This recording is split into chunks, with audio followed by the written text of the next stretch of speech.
Corona कटकणा भितर खुलिला दशम द्वादश श्रेणी। दीर्घ दिनर व्यवधान पर दशम एवं द्वादश श्रेणी खोली। कोरोना जुगु विद्यालय गुड़िक बहुत दिन बंद थिला। दशम और द्वादश श्रेणी विद्यालय खोलिया पर छात्र छात्री माने स्कूल आछंती। भद्रक जिला भंडारीपोखरी ब्लॉक रो विद्यालय गुड़िक खोलिबा द्वारा प्रथम दिन में छात्र छात्री और अभिभावक माने बहु उत्साहित होउछंती। सरकार को नियम अनुसार विद्यालय गुड़िक भल भाव विशोधन कराई। छात्र छात्री माने मुहरे मास्क सहित सानिटाइजर व्यवहार करने सहित दूरता बजाय रखी प्रत्येक श्रेणी में 25 जन लेखाएं पाठ पढ़ुआ देखा मिली।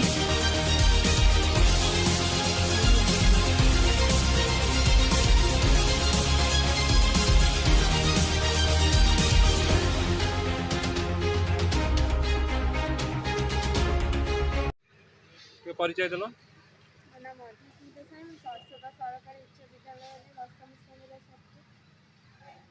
कौन कहे आज नुआ स्कूल खोलिला ऑफलाइन रे तमे माने सब पाठ पढ़िबो शिक्षक शिक्षयित्री माने डायरेक्ट तुम पाठ पढ़ेबो कौन कहबे से विषय हम बहुत खुशी लागै छै कि हम स्कूल खोलिला हम शिक्षक शिक्षयित्री सहित फेस टू फेस सब क्वेश्चन आंसर भी पाई परिबो। हमें हमर स्कूल रे पूरा कोविड नियम को मानि पाठ पढ़ा होछि। हम सब मास्क यूज करछु सैनिटाइजर करछु। तो हमें ए वर्ष अधिक रेचल फ्री कर सरस्वती गवर्नमेंट हाई स्कूल में असिस्टेंट टीचर मो ना भक्ति नैवेद्य सामो पीटीटी आर्ट्स पोस्ट अच्छी। कोविड गाइडलाइन अनुसार आमर जहाँ एसओपी थिला गवर्नमेंट एसओपी अनुसार हम स्कूल सैनिटाइज होईची जमीती रूम सब सैनिटाइज होईची पोछा जाईची ताको पिला मानक मास्क सैनिटाइजर आनिया पई कुआ जाईची। नो मास्क नो एंट्री एमती मध्य हम लेखिकी मारीचु समस्ते भी से अनुसार समस्त पालन करछंती।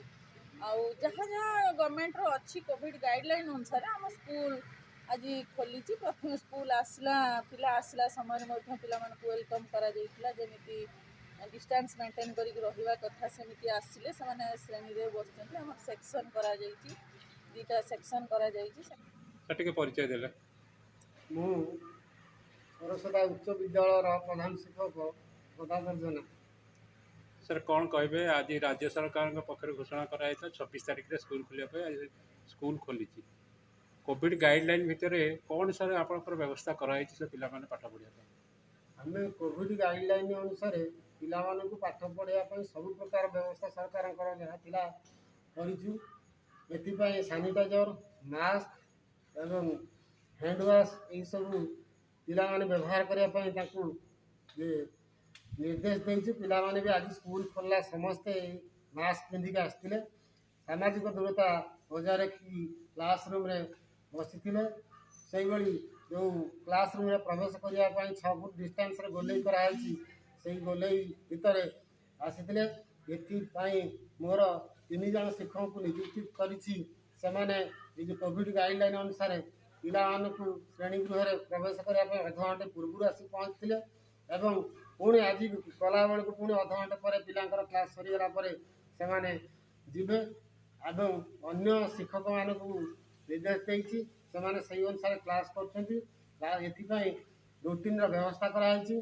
पिला मानक पुणी थरे जे मो तरफ पुणी शिक्षक मान तरफ कही दि जाइए से माने समस्ते सबुदिन मास्क पिंधि आसबे एवं खाद्य खाया पूर्व हाथ धोबे परस्पर सहित करमर्दन करेंगे ना सामाजिक दूरता बजाय रखी रे 6 फुट डिस्टेंस समस्ते क्लासरूम भितर भी बसचंती।